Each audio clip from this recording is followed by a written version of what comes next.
Hey everybody, Matt Michaels here, and today I am joined by the King Fat Boy, part of the Bodega, Mr. Papo Esco. How you doing, brother? What's going on, man? Thank you for having me on here. Well, I'm excited to have you because I can actually now say that CWFH, which you've been a part of for a long time, has Yo, been a very enjoyable product. But also through Marquez, we now have that United Wrestling Network, which is, just been a wonderful thing. And you and Danny Limelight are now tag team champions, man. How does yeah. that how does that hit you, brother? I mean, I'd be lying to you if I didn't tell you it didn't feel pretty good. That was the goal as soon as me and Danny got together, man. We wanted that United Wrestling Network tag team title. We wanted to hold that title, hold that distinction, because we want to not bring, let's say, elevate. We want to elevate that title. We want to elevate that division. And we're hoping that us having those belts and us causing a ruckus like only we know how to do, that'll bring out the talent, that'll bring out the you know any top tag team you could think of out there that'll come give us a run for our money.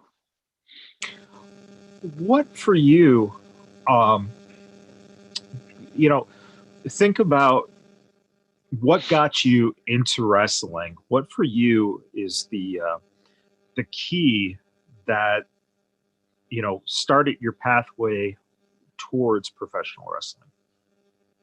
Oh man. Um so it's a pretty long story. Um so I'll tell you what. I'll go through this as fast as I can. Sure. I'm like everybody else, man. I wanted I became a fan of professional wrestling from a young age, ever since I could remember. There's not one moment I could probably tell you that would say, man, I love wrestling. There's Right. probably not one moment that can tell you, that would tell you that I wanted to be a professional wrestler. I mean, there's uh, a whole bunch of different, scenarios. So just like everybody else, I'm sure you've interviewed people before that would tell you, yo, after high school, I went and I found me this school, and then I got started training, and this is what it was. But that really didn't happen like that for me. I mean, I did want to finish high school and go find um, a training facility. For me, that would have been all pro wrestling, in the Bay Area. Yeah. But I was getting in a lot of trouble. Um, I'm probably the poster child for how inner city kids grow up. Like no father figure. Mama's a single mother. She's working 3 4 jobs. When she does come home, she's going to sleep so she can get up and rest for those three 4 jobs. So Yeah. when she was gone or she was asleep, I went outside. And I didn't live in a good neighborhood, so the trouble came. Um, I did graduate from high school, but I also graduated into a higher level of trouble. Sure. So wrestling took a pause. Um, Fast forward to all that, I met somebody who changed my life. My wife, um, she changed my life. She put me on a different path, and even though we got together young, and even though we started our life together young, she really kind of calmed me down a little bit. So Sure. she was able to give me two beautiful kids, a son and a daughter, and we had those kids young. And life after trouble got in the way of wrestling, then life got in the way of wrestling. Yeah. So the reason why I'm telling you all this is, one day I'm talking with my kids, because I said I had my kids young, so they're older now. My son Sure. is 17 and my daughter is 19. Um, what, maybe 7 8 years ago, something like that. I don't know, I can't remember when it was, but we was talking one day, and I'm telling them, hey, you could do anything you want in life, you put your mind to it. Like, there's no other way around it. If you put your mind to something, you write it down, you cluster it. How do I get there? you're going to be able to get there. You know, you can do anything you want. Well, this must have been the let's make fun of dad day, because they was like, haha, dad, I don't even want to hear what you got to say. You know, you're talking something I can't even understand right now. And I was like, man, I'll show you. I said, I could prove it to you. I could prove to you that if you put your mind to something, you can do anything you want in life. I said, and I'll make it so far fetched that when I achieve it, I will prove to you, you know. So I thought about it. I said, what haven't I done that I've always wanted to do? And wrestling circled back. So I was like, yo, okay, well, I'm gonna do it. I went and I found a training academy, Pro Wrestling Revolution Training Academy in the Bay Area. Sure. And they brought me in, they trained me up, and I was able to wrestle my first match for them. And I guess the rest is history, man. You know, so all of this that I've done so far, you know, which isn't much, to be quite honest with you. You know, I'm just getting started. Well, I'm not just getting started, but I'm just getting my feet wet when it comes to like the elevation of me. You know, this was all just a challenge, you know, not only a challenge for myself, but a challenge to my kids to let them know, you know, you can do anything you want if you put your mind to it, you know, and it's not that hard, you know. Not to say professional wrestling isn't hard, but achieving your goals is not hard. So it's a lesson to everybody that's listening. You could do anything you want in life. You put your mind to it. There's nothing out of reach. You can get there. You just got to put the work in, and you gotta stay the course, you know? Yeah, no, that's what I love about that you know, message is the fact that when you have children, obviously the thing you want for them is for them to succeed. You want to see them, you know, enjoy their life, be successful, and hopefully, you know, go on to, you know, maybe have a family, whatever they want to do. And what is really, I think, nice about the story and about how you were older getting into it was the fact that you weren't coming at it where a lot of kids come at it, you know, at 18, 19 years old, and their expectations of being stars is, you know, I just want to be on TV. I just want to, you know, I just want to be a champion. I just want to be in the WWE. Whereas you had that reality. When I started training, I was about 24, 25. And it was the same type of thing. I'd met Al Snow, and Al and I had a chance to just have a brief, nice little conversation amongst friends privately. And I was an actor, and I really wanted to try it. And he said, do it, because if you don't do it now, you might regret it, you know? And it's true, because when you look at trying to do something you want to do, whether it be as a career or as something that you just don't want to look back 20 years, you know, later and go, man, I wish I would have done this. And, you know, hearing the idea that you were able to not only get into the ring and train, but have that first match, and now you're stepping up that ladder for your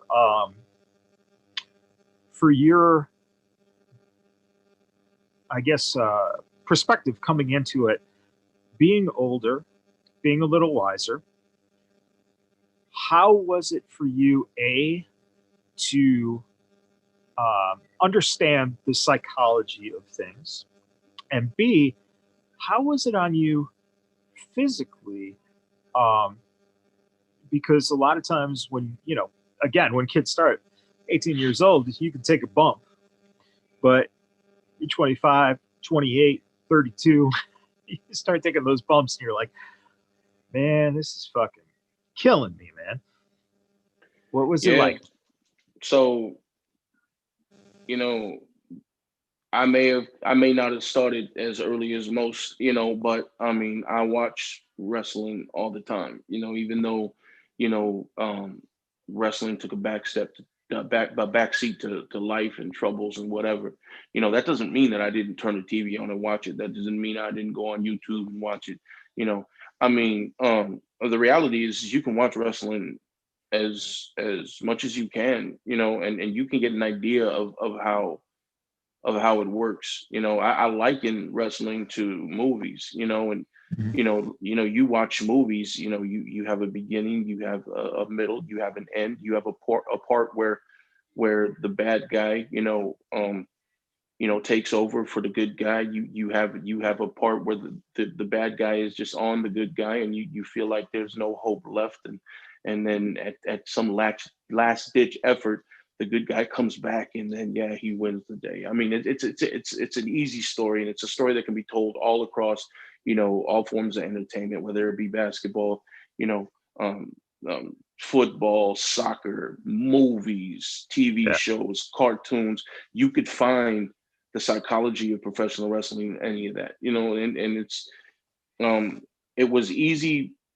for me to understand it. But make no mistake, a lot of professional wrestlers will tell you that it doesn't matter how involved you are and how much you think you understand professional wrestling. You don't really get the ins and outs of anything as far as the psychology and all that stuff that goes behind it of the business of professional wrestling until you actually get into the business of professional wrestling. Right. I never, growing up, I never allowed myself to think that I knew anything. So I would silently believe that I understood the ins and outs, but I also knew that I wasn't going to know every single thing until I actually started doing it and saw the other side of the curtain, you Right. know. So as far as the psychology is concerned, it's somewhat easy to understand, but you never really get it until you become a professional wrestler. So when these cats say, "Yo, you're just a," I hate using this word, but I'll use it for the sake of the conversation. Hey, you smart Mark, or you Mark, you don't know what's going on because you ain't done it. To a degree, that's true, but I mean, we don't need to be that shitty when we. Oh, I'm sorry, can I curse on here? I'm my Yeah, bad. of course. Of Um, course. we don't need to be that shitty when we say that. I mean, when we try to say, a better way of saying it is like, look, until you walk a mile in our shoes, you're really not going to understand the full capacity of what you love and what you love to watch from the fans' perspective. Now, as far as the training, man, I've been scrapping, clawing, and fighting all my life. So I fell down more times than I've stood up on my own 2 feet, but I get back up, and it Yeah. hurts when you fall. And I don't mean that in like I mean that in a literal sense, Right. it just happens throughout life, especially when you grow up rough. So coming in, I didn't really have a problem with falling and taking the bumps and stuff like that. But it does hurt, you just got to deal with the pain. When we fall on that mat, it's wood and steel. It's wood and steel, about a half inch, maybe an inch of padding, and then that canvas. And Yeah. trust me, it don't hurt. I'm sorry, it does hurt Doesn't to hurt. to fall. But as far as the training, it was grueling, man. I mean, it doesn't matter if you're a young dude or an old dude or an in between dude. When you do multiple rolls and you're doing a lot of cardio, running the ropes, you're taking bumps left and right. You're running 100 miles an hour at the turnbuckle, and you're throwing yourself into the turnbuckle. And I mean, just you're taking falls outside on the concrete or the hardwood, or it all hurts and it's all grueling, but your body has to build that callus in order to be able to perform like we do. So Yeah. it's a lot of hours. It's a lot of hours of doing that, running ropes, cardio, squats, outside of wrestling, you're doing, your own cardio, your own lifting weights. And it's a lot of, it's a lot of bumping and just, going through the motions as far as moves and sequences and stuff like that. So, it's hard, man. It's hard. I've heard some fans say that professional wrestlers may just be putting 10 on a 2 when it comes to how hard and how grueling it is. And you hear stuff like, is this fake or whatever. Man, in order for you to truly understand how hard and how grueling it is, I encourage you, even if you want to take it like a taekwondo class or something, some type of fitness class, go find you a wrestling school and at least go take a bump and and you'll be able to see how hard and how grueling it is. One class will tell your tale right away, so. Yeah, the first time that you put down like 125, 150 for 1 month of classes, and you take that first bump, and you're like, you know what, that's good. You keep the rest of my money. Good. Yeah. Because I know even we, when I was training at UPW back in the early 2000s, we trained at a boxing gym, and they had a ring. And one day we go, and it was a Sunday or a Saturday afternoon, I think, or Sunday afternoon. And we get there, and a class had just finished up. And so we start warming up, and we're just, we're starting to take some bumps. We're going, damn, this is brutal. What the fuck is going on? Yeah. What we realized after about 10 minutes of doing brutal drills is that the pin was not taken out. So it was like it should be a boxing ring. There was no give. No give. At all. And then as soon as we pulled the pin, and you're starting to just get that little bounce to it, and it's like, oh God, it feels so much better, because damn, it's like, when you don't expect something and you do that, it's just like, oh man, this is crazy. But you're right, the callus. And I think in some ways, what I love about your story in general is the fact that you have a life callus already. You've been through it, so you're already, what that callus of life feels like, and how hard it can be, but you're able to take it because you've been through a lot. Do you look at that background and history that you've had? Do you look at that as a way to be able to teach not only your children, but also fellow wrestlers, who might look up to you a little bit or turn to you for some advice, because you have been able to overcome a lot of things in your life? I mean, that's tough. That's tough to say, because a lot of people talk about character versus real life person, and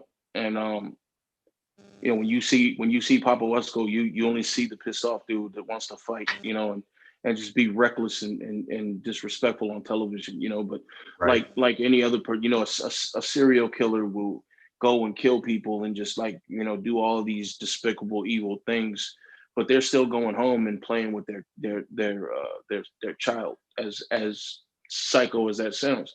Some of them might even still be going home and cooking dinner for their wife and having a great night with their wife. No one knows the wiser. My point is I there's different facets to what you see on television. You know what I mean? So I always want to help my children, and I always want to make sure that my wife feels like she's fully supported and I'm considerate to her feelings. But when I go out and work, the other half of me comes to light. And I mean, when you see me on TV not wanting to be around people too much and not wanting nobody to bother me and just being real like standoffish, that is kind of true. It's how I am, So Sure. my point to saying that is I unfortunately I really don't talk a lot about anything with a lot of the professional wrestlers that are in the industry. The ones that I'm around, or the ones that I'm associated with, the ones that I work with.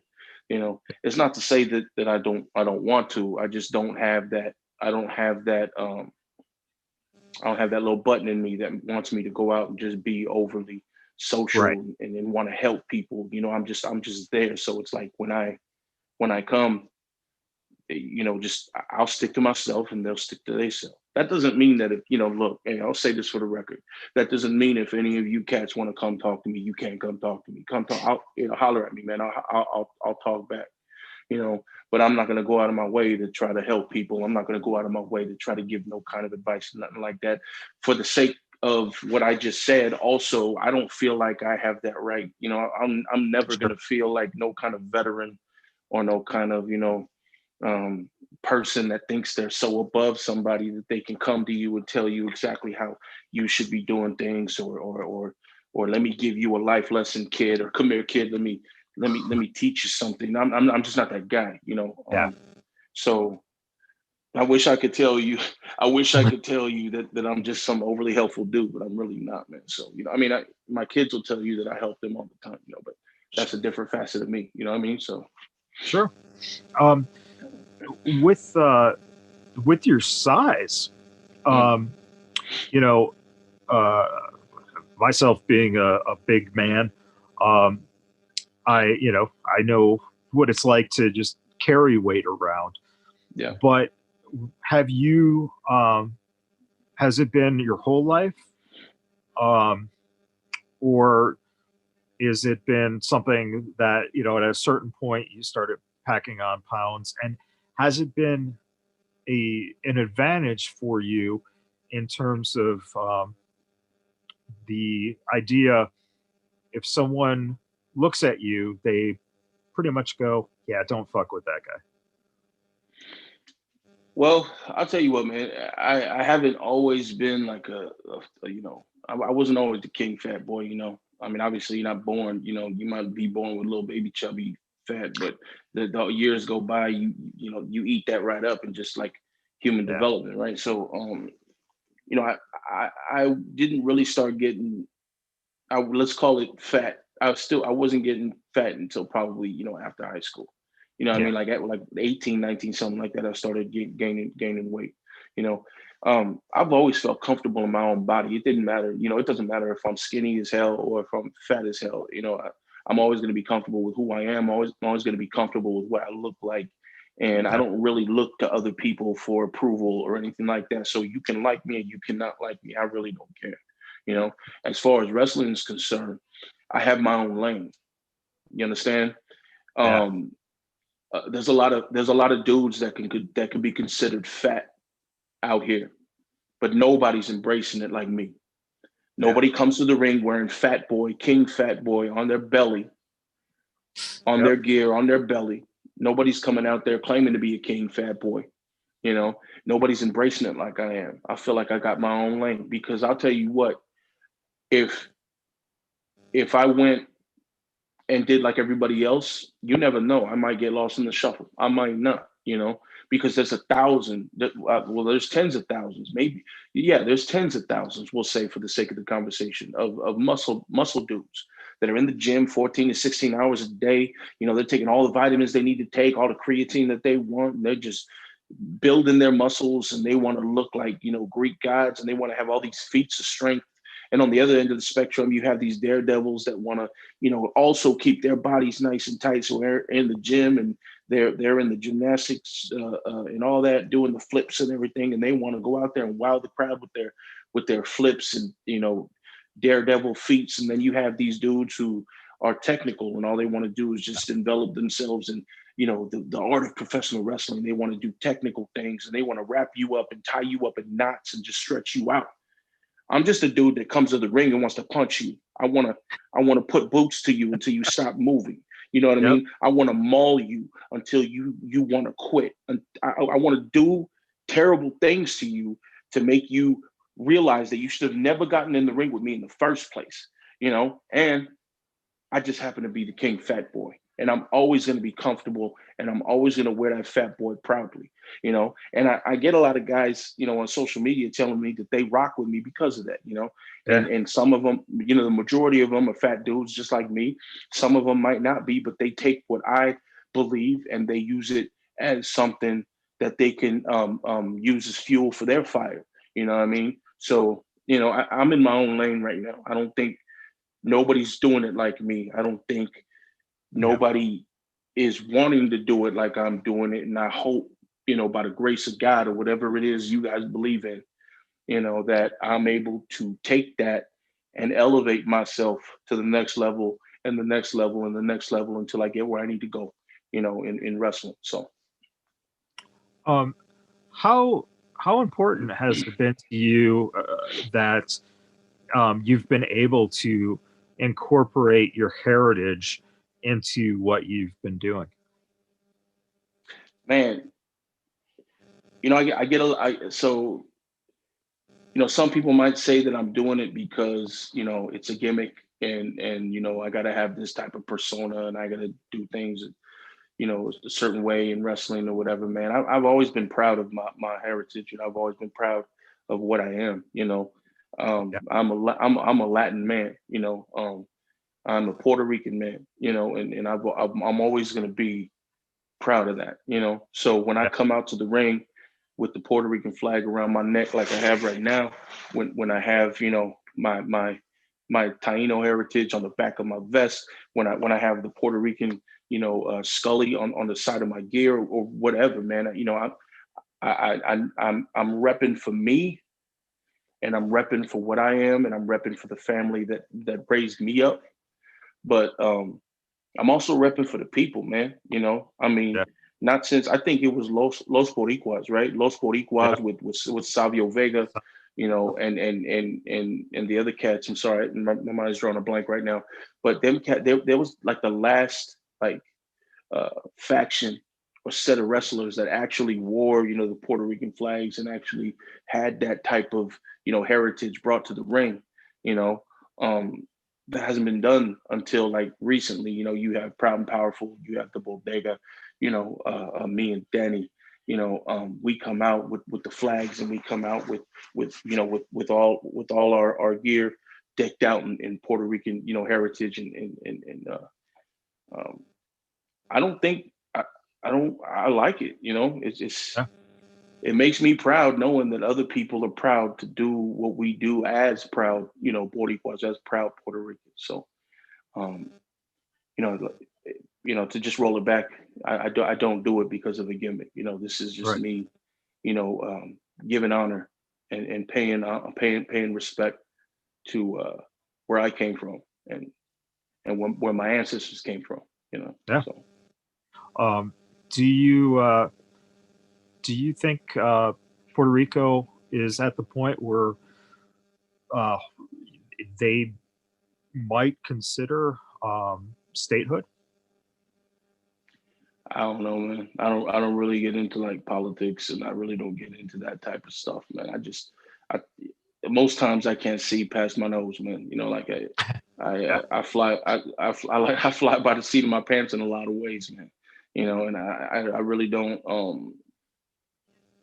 I really don't think too much about that. Now, if I had to, I would say that we've been a territory of the United States of America for quite a while. And the topic of conversation of statehood has been something that has come up several times, throughout the decades. Do I believe that it would be a good thing? I think that, from an evolutionary standpoint, that it would be the most logical thing Yeah. for Puerto Rico to become the 51st state of the United 51st. I'm sorry, yeah, Yeah. of the United States of America. And I mean, the reality is we can already, we already have a lot of the benefits that a United States citizen has. I can come and go as I please, to be quite honest with you, from Puerto Rico back to the States. We all have the same president, so so True. it's why not? It'd be a logical step for all parties involved. So we'll see. Yeah. I mean, considering even like Washington D.C., it's like it makes no sense. It's like Yeah, just being a everyone's district. Yeah. yeah. Um, where do you see yourself in terms of if um, if you're given the opportunities to move up on a national stage, whether it be a Ring of Honor, Impact, and so forth, going on up to AEW or WWE. where do you see yourself, in terms of your longevity, and would your would your wife be behind you if, let's say, NXT calls? Would you guys consider moving to somewhere like Orlando to um, further your career? So I'm gonna answer this two ways. All right. The first way I'm gonna answer this is I told you before, I don't see past my nose. Like I take things one step at a time. I'm very happy being with the United Wrestling Network. I'm very happy with being with Championship Wrestling from Hollywood. I'm very happy showing up on Tuesday nights for Primetime Live. I want, a lot of people. So it's like so remember I said, you could find a little bit of wrestling in anything, right? Basketball, whatever. So let's take basketball. Right now it's all about the super groups. It's all about getting the best people on the team so that you can win championships, right? Whereas in the 80s, you had, in early 90s, you had single stars building teams around them and saying, I'm here with my team, you show up with your team, and we see who's going to win, right? That was a great heyday. That was a great era, because that's when people were sticking with what they believed in, and they were sticking with their team. So right now, I'm interested in sticking with my team. I'm interested in seeing where I can go with the United Wrestling Network. I don't want to jump, to another promotion, knowing that at any moment I might get an opportunity to, wrestle for the Heritage Championship. Yeah. I might get it, knowing that I can get an opportunity to stand toe to toe against whoever is going to be the first United Wrestling Network World Heavyweight Champion. I need to focus right now on these tag belts, making sure that these mean something, and these are carried in a way that haven't been done before for the United Wrestling Network and Championship Wrestling from Hollywood. So right now, I'm not looking to go nowhere else, and I don't know what I would do if somebody was to call right now, because I'm not a super group type of guy.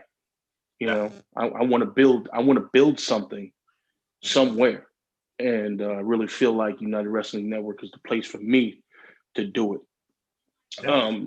But on the other side of the coin, the other way, the potential is real, right? I mean, if AEW, for instance, was to call, or MLW or ROH or somebody like that was to call, and they were to give me some type of offer, I would have to flirt with it. I would have to explore it. I would have to think about it logically. I don't speak for everybody else, and I don't want to assume everyone else is a certain way, but you got some dudes that might jump at the chance of doing it just because it's the name, and they want to go on social media and say that they do this and they're doing this now when they're signed here. And, it's just, it's a beautiful thing. And I encourage them dudes, and I hope that they get all the success they want, but I'm not one of them dudes. I'm not going to jump at the chance of anything, I want to think about it. I want to see how my family fits in. I want to see how I'm going to fit in. I'm going to see what I believe is going to happen to me once I get there. So there's a lot of variables that I have to consider before I would have to jump at the chance. But right now, I'm content with being a part of the United Wrestling Network. I mean, there's a lot of horse fights that I got waiting for me. When we get Primetime Live back, Chris Dickinson, he's come quite a few times into the United Wrestling Network, as well as Trevor Murdoch, as well as I mean, there's so many people. You got James Storm, you got Eli Drake, and then there's the NWA Association with the United Wrestling Network, which I've been a huge fan. You want to talk Papo's drink of choice when it comes to professional wrestling? The NWA is my drink of choice. I've been watching the NWA for as long as I can remember, and just to be associated with the NWA is exciting for me. There's a lot of championships there that if I get the chance, I'm gonna go hard on them. Trevor Murdoch with that national title is one of them. Elijah Burke with that TV title. So I mean, like I said, I'm happy being a part of the United Wrestling Network umbrella, but you never know. Sure. Um, I think that one of the advantages you have in terms of that is the fact that you know, a lot of guys when they're coming up, they don't have anything else really in their life. You know, they're just focused on pro wrestling and that's it. Whereas you have a family, you have kids, you have a life, and then you have your professional life. And I think that's an advantage, being that, you know, you're not going to have to get that, you know, overexcited. You know, some kids will just jump at the opportunity. You know, look at you know, sometimes you'll get more polishing, you'll get a little more experience or something. But a lot of these guys, you go, you get into the system, you get eaten up, and you get spit right back out. Yeah, And that's true. I think your approach is right on. I also love the fact that you brought up the NWA. Do you remember as a kid turning on the television set and seeing the flags in the arena of the NWA, that old dark, you know, and it just had such a different, uh, real wrestling feeling to it as opposed to, you know, the WWF, which the characters, sure, you liked, but man, it was a totally different. It was theatrics as compared to, you know, wrestling. Do you remember that as a kid and getting into the NWA like that? And did you follow into WCW? Yeah, I did. You know, when I was younger, you know, just I caught the tail end of the you know, the studio wrestling on television. Yeah, But you know, just being just like this just getting so engulfed in wrestling, you know, becoming like I guess we'll say for the sake of the phrase wrestling nerd, you know, just getting, you know, just going back on YouTube and going back on the internet and looking up the old school, you know, studio TV of the NWA. Man, I fell in love with that. You know, I did fall in love with that. You know, and NWA, you know, led to the WCW, and that, yeah, I did continue on, um, you know, watching when it became WCW. But when the NWA came back, you know, a couple of years ago, and that studio wrestling came back, um, you know, I got excited again, you know, and I wanted to be a part of it. You know, I still want to be a part of it. You know, when we come back from this pandemic and NWA starts up again, you know, I'm hoping that I get the opportunity, you know, to show up on NWA television yeah, and you know, do what I do. But I mean, let's be honest, man. You know, the NWA stopped doing the studio television stuff, you know, decades ago. But Dave Marquez, he brought it to light when he was doing when he's doing championship wrestling from Hollywood. You know, even, you know, from way back when championship wrestling from Hollywood was associated with the NWA, they were doing TV studio, excuse me, TV studio like, you know, programming. So it's exciting for me to be a part of that as well. You know, that whole studio, you know, environment is just something I grew up on and kind of fell in love with. So it gets me excited when we see it come back, you know, through Primetime Live, through Championship Wrestling from Hollywood, and through now, you know, with the NWA and how it was doing. So yeah, man, you know, I can't wait for them to get back. it's really interesting because I think that when I watch your promos when you guys are with the single announcer, you know, having that feel of those old school promos. What's captivating is that you fit in to that mold so perfectly. You know, and I think Appreciate it's, that. well, you know, it comes down to the look that you have, the presence, you know, and B, the seriousness. And I think Right. sometimes, you know, I think sometimes it gets lost when someone is trying to convey their character. Hmm. They get, you know, a little, either it's a little too over the top, or maybe they're just not hitting the mark on it.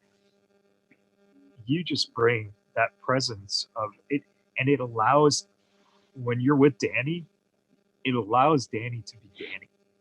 And that is what makes you guys as a team fucking brilliant. You know? So I hate saying this because I feel like it's like some type of cliche nowadays, but I mean, I think it's true in this sense that a lot of wrestlers will tell you, "Oh, my character is like me turned up all the way to 1,000. You know, the volume's all the way up on me." Right. I don't want to say the volume's all the way up on me, but Papo Esco is in front of the camera is not too far off from the way I function in my real off-camera life. You know, I'm aggressive on television. I'm aggressive in real life. You know, and aggression doesn't necessarily mean to be negative. Need to be meant as negative. You know, I mean, you know, I'm aggressive when it comes to, you know, how passionate I am for my children and making sure that these cats, you know, grow up to be, you know, something better than me. You know, I'm aggressive in the passion that I have for, you know, my wife and trying to make sure that she understands that I'm doing the best that I can, even when I fall short. You know, I'm aggressive in everything I approach. You know, whether that's positive aggression or negative aggression. So when you see me on television doing what I do, you know, whether it be a facial expression or whether it be, you know, something I say or whether it be just something that gets you kind of excited about me, you know, people need to understand that it's just me being me. You know, I don't practice in front of the mirror, you know, how to look hard. You know, I don't practice, you know, from a script of what I'm going to say when I say it. You know, everything that I do comes from the heart and it comes from my real passion. It comes from a real place, you know, and you know, it's like I said, I don't see past my nose, man. So, you know, if anything that I'm saying, anything that I do, anything that gets people, you know, wanting to see me, it's in the moment, you know, and I think it's important. I think a lot of cats, you know, in my opinion, you know, in my humble opinion, you know, because I don't know nothing from anything, you know, I don't claim to be no teacher or no all knowing nothing, but in my opinion, you know, a lot of cats they try to make themselves look so good in front of the camera that sometimes they overproduce themselves. You know, they want to make sure that they say the right word. They want to make sure that they do the right move. They want to make sure that their taunt or whatever it is that they do in front of the camera is the best. You know, and sometimes when you overthink, sometimes when you when you over practice, that's when the mistakes happen. You know, because when you over practice, when you overthink, you get nervous, and when you get nervous, you start making mistakes, man. One of my partners always say dots, DOTS, and he has that on his shirts and whatnot. And the dot stands for don't overthink shit, and that really is like a true statement. If people would just slow down, you know what I mean, slow down, use their heart instead of their brain. You know, I think a lot of people will have more depth and they would be able to expand more on whatever it is that they're trying to portray and progress and evolve, you know, when it comes to like character and whatnot. So yeah, everything that I do, man, it's all 100% real, man. I mean, I don't say nothing on television that I probably wouldn't say, you know, in a real life situation. For those fans who are not following you yet on social media, where's the best places to check you out, the handles to follow, and also where can they get something like that sweet Bodega World Order shirt, man? Oh, so look, it's actually the Boricua World Order. Boricua. Okay. You know, one of the homies from another podcast. This is his. You know, and nice. You know, you can get the shirt. I don't know if they're selling the shirt, but you know, it was given to me as a gift. But I mean, for my own merch, you know, I do. Okay, so I've been procrastinating, really procrastinating. It's in the plans for me to open up a pro wrestling tees, store. And I've been, I keep getting pushed to do so. It's just that me procrastinating. I finally got a bunch of different designs. We're gonna get those uploaded and we're gonna get a store going. Once that happens, excuse me, I'll start promoting the hell out of it on all forms of social media that I have, and hopefully, people will want to buy them. For me, I've spent my entire career as a bad dude, as a heel, and a portion of my thought process was given to me through my training in that, what do you want a heel's merchandise for? So I never really got around to, putting merch out there, but Sure. I guess it's time. So I'm gonna stop procrastinating and get that thing popping, man. As far as social media is concerned, like I said, I don't really talk to a lot of people. I like to keep to myself. But if you approach me, if you talk to me, I will talk back. So, holler at me on social media if you want to, man. Instagram is Papo Esco. Facebook is Papo Esco, and Twitter is Papo_Esco. So I'm always on. So holler at me. As we kind of wrap up, Mm-hmm. you brought up basketball. Yeah. Who's your team, brother? Golden State Warriors, man. Hey, I'll tell you what. I've been a fan of Golden State when we was ass, like just straight trash. I mean, Bobby Yeah. Sura on the team. Why They're, type of trash? You know what I mean? I've been a fan of the Golden State Warriors ever since I've been a kid. And I took a lot of beatings, because of them cats, but I rode with them. I was an Oakland, California sports team fanatic. The A's, my team, the Raiders, the Warriors. But the basketball is my favorite. Sport. I watch more basketball than I would ever watch wrestling. Yeah. So yeah, the Golden State Warriors, man. When we started winning, when we won those championships, we got the right chemistry. And I was all too happy, man. I felt vindicated, man. It's so many years of getting trashed on, and now for the next 4 or 5 years, we developed into some would say a dynasty. And I saw them last night. We played the Nuggets and we beat them. And it was the first game of the preseason, but I was able to see what we got. While Draymond is out, while Clay is out, a lot of good kids. I'm excited for the future. A lot of good you would consider them to be veterans now. Like Bazemore coming back. So and doing it with us again. So I'm excited to see. I'm excited to see what happens, man. Basketball's back again. I'm excited. I'm excited. I'm happy. My biggest, I guess my biggest fear, is that the way that the season basically just ended, handful of weeks ago, Mm-hmm. and now they're already starting up in preseason.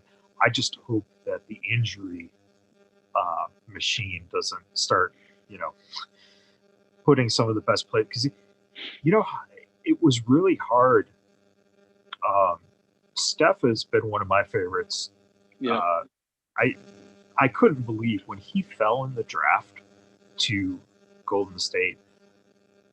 Like I was sitting on my couch, my jaw was going, like, just gaping, going, wow, this team just became relevant.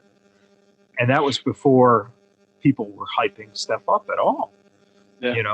He was a great college player that a lot of people didn't pay attention to. No, not at all. And it was just wonderful to see, the buildup. But having him out last year. Yeah, it hurt. It hurt. Play too. Clay, It was that was a terrible year. But see, the thing about it is, for me, I knew what we were going to be experiencing going into that season. So it was just like, okay, let's see what we got, and let's see what type of changes we're going to need to become a factor. Because everyone talks about the Warriors being like a super team or whatever. That's bullshit, dude. I'm gonna tell you, like everything you said about Steph Curry right now, getting drafted so late. The same could be said, not really, being not really a factor. Same could be said for Clay. Same could be said for Draymond.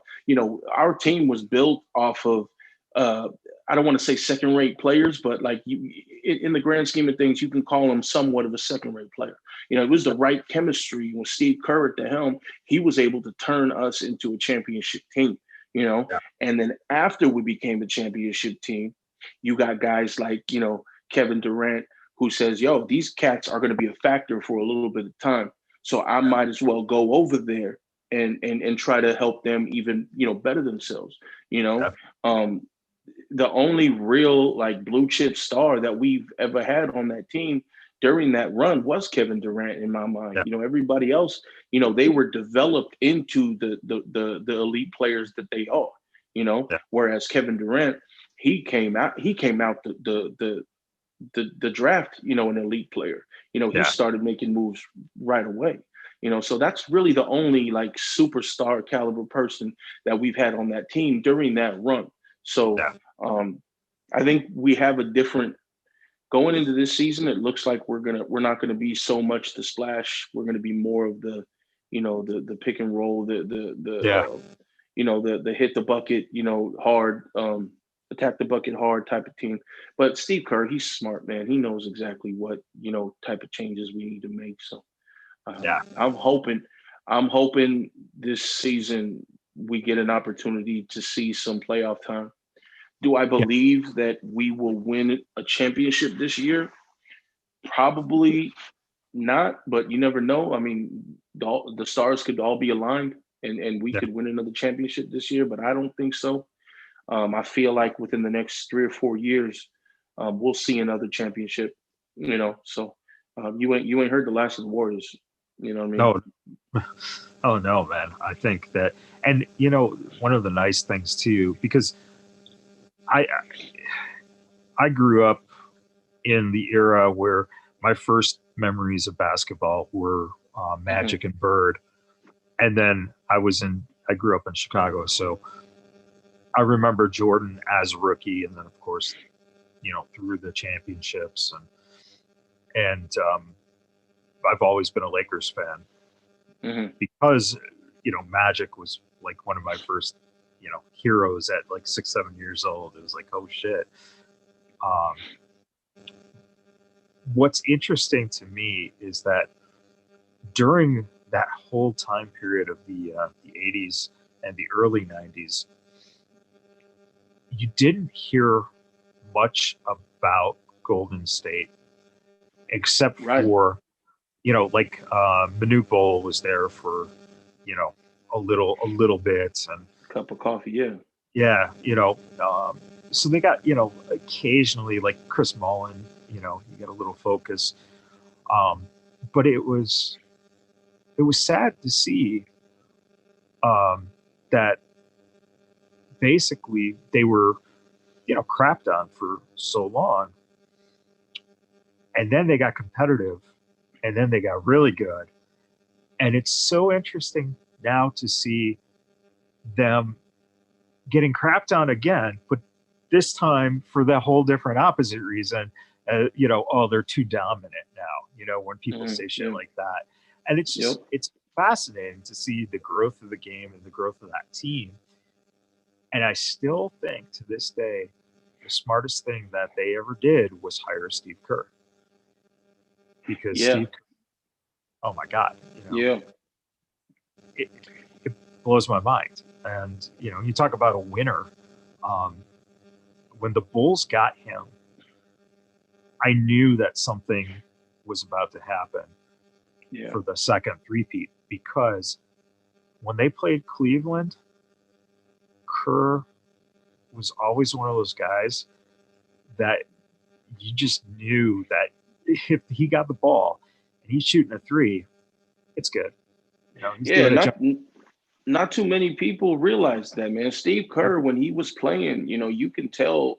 I mean, anybody who knows anything about basketball and anybody that watches basketball on a regular basis, they understand, the the recognition of players that have a basketball IQ. And Steve Kerr had a basketball IQ when he was playing, and not too many people know this, and I don't understand why they wouldn't, but they should know that he played under two of the greatest coaches that ever coached basketball. I mean, when you have to play multiple seasons under Phil Jackson and under Greg Popovich, you there's no way that you're not going to learn something, And when he transitioned to coaching, and came to Golden State, you knew that he was going to be fine. I mean, I was very confident. I mean, don't take anything away from Mark Jackson. I feel like Mark Jackson set the foundation for what the Warriors were going to be going into this, championship run. It just wasn't in the cards for him to say, and when Steve Kerr came in, I think Steve Kerr, he walked right into a good thing, and he was able to fine tune what they were doing. But I mean, we shouldn't erase the fact that Mark Jackson really laid the foundation for what the Warriors were going to be for the next, however many years it was, like 5, 6, 7 years, 5 years or whatever it was. And, man, I mean, he should be commended for that as well as Steve Kerr. But Steve Kerr, man, he was under the learning tree of some fabulous, like elite high profile people, so. Awesome, brother. Well, I encourage anyone who hasn't seen your work, maybe watching this, some part of the country that doesn't follow West Coast wrestling as much, or somewhere around the world that, might be getting exposed to you for the first time. Yeah. I encourage everyone to watch your work, because there's something special about the way you present yourself. And I think a lot of it, you've said it, and it's the reality of, it's who you are. And one of the things that I can honestly say is that the reason it works and conveys so well is because when the camera looks in your eyes, there's no bullshit there. It's 100%. And that's fucking amazing, man. And I just, I hope that people start to realize and get aware of you guys as a tag team right now, but as well as, following, if Danny goes one way, you go another way at some point, continuing to follow your career, because it's genuine, and it's very hard sometimes to, find someone who you can relate to as a genuine person, as someone who might have had the same experiences that, you've had in your life, someone who's as proud of the Puerto Rican heritage as you are. Yeah. It's fucking great, man. And I know the first time I saw you, man, I knew something was up, man. Look, man, if there was one way to describe me, I would revert back to what I told you earlier in the beginning of this podcast. Is if you put your mind to something, you can do anything. You just got to put the work in. You got to make sure that you do everything you can to get where you need to go when it comes to what you want to do. I don't claim to be nothing. I don't claim to be better than anybody. What I do claim is that you give me the opportunity to stand next to an elite person, like maybe a Mike Bennett or a Chris Dickinson or a Trevor Murdoch or a Eli Drake or a Nick Aldis or whoever. You put me across them and you put a mic in my hand, they're going to remember me. They're not going to forget easily who I am. If that bell rings and we start going at it, at the end of it all, whether I win or lose, they're going to remember me. They're not going to forget me after that, and that's just my whole MO. Like I told you before, and I've said it multiple times during this thing, I don't see past my nose. So, I feel like that mentality is everything, nothing to lose, everything to gain mentality. And that's really how it is, you know? Yeah. So I'm going to continue to go out there. I'm going to continue to do my best. As soon as I see that red light for record, I'm going to give you my best, and I'm only going to get better, you know? I'm only going to get better. And I hope that people see that, you know, I'm just a regular dude. You know, I don't have the best body. I don't have the best athleticism. I don't have the best, you know, technical knowledge of wrestling, but I will make you feel me 100%. And, you know, I hope people react, you know, because that's really at the end of the day what I'm looking for. Whether you like me and you cheer me, whether you hate me and you boo me, whatever the case may be, if you're reacting to me, then you know, it makes me happy, because I know that I'm doing my job and I know that you're entertained. So, you know, I'm gonna keep doing what I do, man. Everybody, I'm gonna keep doing what I do. I'm gonna keep showing up on television wherever it is. Right now, it's United Wrestling Network Championship Wrestling from Hollywood. I'm gonna keep causing a ruckus. I'm gonna keep being disrespectful with these people, and I'm gonna make you understand and remember the name of the King Fat Boy Papo Esco, and that's what it is, man. That's what it is. There you go, ladies and gentlemen. Thank you for tuning in. Remember to download, subscribe, share, listen to everything that we do for the Vegas Badboyz of Podcasting, and please check out the social media of Papo. Why can't I talk sometimes? It's all good, man. Hey, people do that all the time. I'm either Paco or I'm Papa, one or the other. You know what I mean? And I'm never Papo, but hey, just get it right. All right, Papo. You know what I mean? Papo. Exactly. All right, everyone. Till next time. Have a great one. All right.